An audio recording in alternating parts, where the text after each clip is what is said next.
চলো আমরা কোথাও পালিয়ে যাই, তাহলে সব সমস্যার সমাধান হয়ে যাবে। কোথায় যাব? কোথাও গিয়ে শান্তি পাবো না। আসলে সমস্যা আমি না, সমস্যা হচ্ছে আমি বেকারত্ব। তুমি তো অন্য কোনো কাজও ট্রাই করতে পারো। কি করে কি করব কিছুই বুঝে উঠতে পারছি না। আমি তোমাকে ছাড়া বাঁচবো না। তুমি চিন্তা করো না, দেখবে সব ঠিক হয়ে যাবে। কলকাতার একটা বড় ডিরেক্টরের ফোন এসেছিল, দেখা যাক আমার লেখা গল্প তাদের পছন্দ হয় কি। নামো, তুমি ভিতরে যাও, আমি কলটা অ্যাটেন্ড করে আসছি।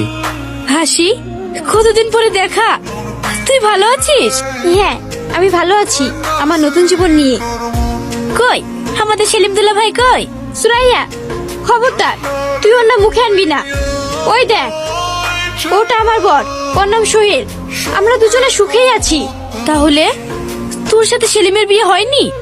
না, ও একটা মিথ্যাবাদী, ও কথা দিয়ে কথা রাখেনি। হাসি, তুই কাকে কি বলছিস? তুই জানিস এত কিছু হয়ে গেছে আর আমি জানি না। আসলে সব দোষ আমার। তুই কিসব বলছিস? আমি তো কিছু বুঝতে পারছি না। তাহলে শোন, যেদিন তোর বিয়ে, তোরা একটু বাইরে যা। ঠিক আছে, এই চল রে। হ্যালো সেলিম প্লিজ, তুমি আমাকে এখান থেকে নিয়ে চলো। আমি তোমাকে ছাড়া অন্য কাউকে বিয়ে করতে পারবো না। তুমি টেনশন করো না, আর একটু অপেক্ষা করো, আমি আসছি।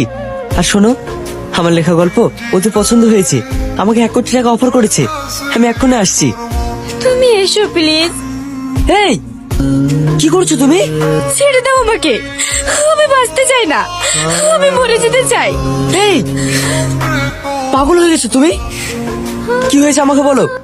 আমি একটা ছেলেকে ভালোবাসি, তার সন্তান এখন আমার পেটে।